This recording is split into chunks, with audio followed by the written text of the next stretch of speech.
Salutations everybody, it is Maddie here today, and it is that time of the year. It is the Steam sale. This is a video type I've wanted to do for so long, and I've noticed as I've produced more reviews on the channel, you guys want to hear my opinions about all these different games. So from now on, every year when the Steam sale comes around, I'm literally going to open up the Steam page, scroll down, and give you my hot take on games that I think are on excellent deals, and give you exactly the reasoning why you should consider investing in them. But always my number one recommendation with every Steam sale is that if you have a game series that you're looking to get into down the line, for example, we look at Wolfenstein 2, The Evil Within 2, okay, those are game series that I might be interested in, then you should check out the Steam sale, pick up Wolfenstein 1, pick up The Evil Within 1, see if you like the series as is, the story that's being told there, so you know down the line if you want to invest in that series further. That's always my number one recommendation with the Steam sale. But now, without further ado, let's scroll down this list and see what exactly is on sale and for what price. Transformers Devastation at $10. That's about the price I'd pay for this title. It is from the 80s version of Transformers, I believe. I played it through. It's about 6 hours long.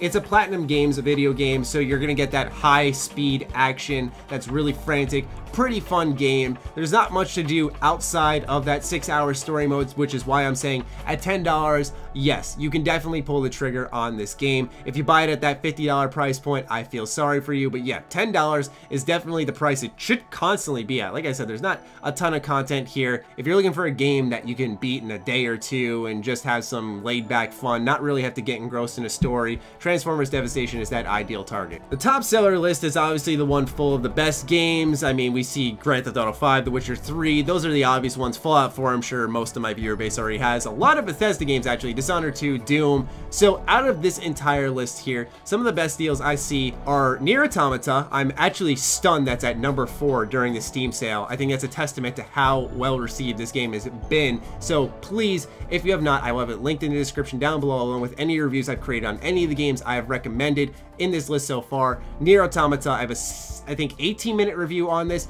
What an excellent game. One of my favorite video games ever created. I haven't added a game to that list since BioShock Infinite, and I think before that was Fallout 3. So it's very infrequent that I add any games to that list. So Nier Automata is one that is so well worth your time, and all I'm saying is that it's symbolism, existentialism, storytelling through unique perspectives, as well as that Platinum Games combat. And I've already realized that I've recommended 2 video games from Platinum Games, but the point being is that, I mean, when they get their shit right, they are excellent video games. The other game that's on the top seller list that I really would recommend is Middle-earth Shadow of Mordor. For $4, you cannot go wrong with this game. Now, I think it's a little bit overhyped, where I saw it getting Game of the Year in 2014. I think it was getting some 9.5s out of 10 and stuff, and while the game concept is innovative, I had struggled getting behind it because I was good at the game, and I'm not saying that to boast my ego, but that meant that the Nemesis system inside Shadow of Mordor really didn't do much for me personally.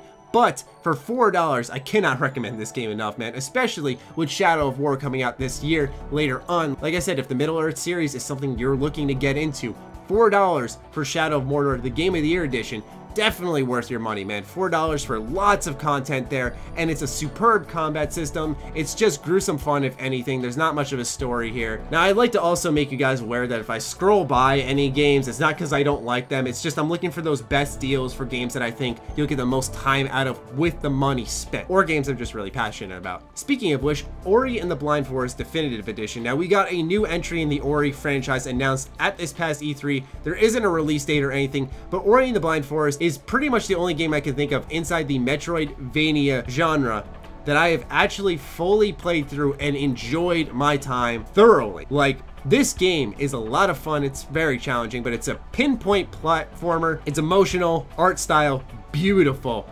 Ori and the Blind Forest for 10 bucks, well worth it. I bought it at launch at the original price of $20. Maybe over time we'll see that price dip a little bit, but Ori and the Blind Forest is something that if you're looking for a game about, I think it's 8-ish hours, 10 hours long, then go ahead, dive into this one. You're gonna get a pretty emotional story, unique art style, fun gameplay, a little bit challenging. It's just really well done. South Park: The Stick of Truth. Yes, this is another title that, I mean, is fucking hilarious, if I'm honest. That's just the best way to describe it. It's also a really good video game, and if you haven't played South Park: The Stick of the Truth, I know that it's coming out later this year alongside the pre-order bonus for South Park: A Fractured Butthole, but $8 here if you just want to try this out alone before the game comes out. Oh my god, what a wonderful game. And I'm saying that as someone who doesn't watch South Park whatsoever. I mean, I've seen some of the clips, like the funny highlights and stuff. I think it's a pretty funny show, but the game itself, as someone who doesn't really watch much South Park, I can confidently say it's a fucking great video game and it's hilarious. Oh man, this. I mean, look at that overwhelmingly positive 2.6K Steam reviews for Danganronpa Trigger Happy Havoc. I made one video about Danganronpa 1 and I got flamed for it because people were like, you're a weeb, blah, blah, blah, whatever, man. But this game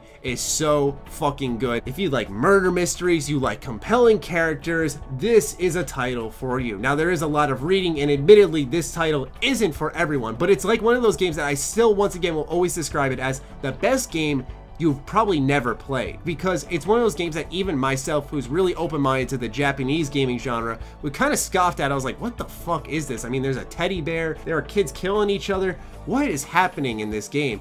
But when I sat down and actually played it, I was so happy to be wrong. I mean, this is a excellent title, and I recently just started a second playthrough because the third entry in the game franchise is coming out this September, and I cannot wait. So I wanted to catch up on the story. There's so many different characters to keep track of, especially when you account for the anime.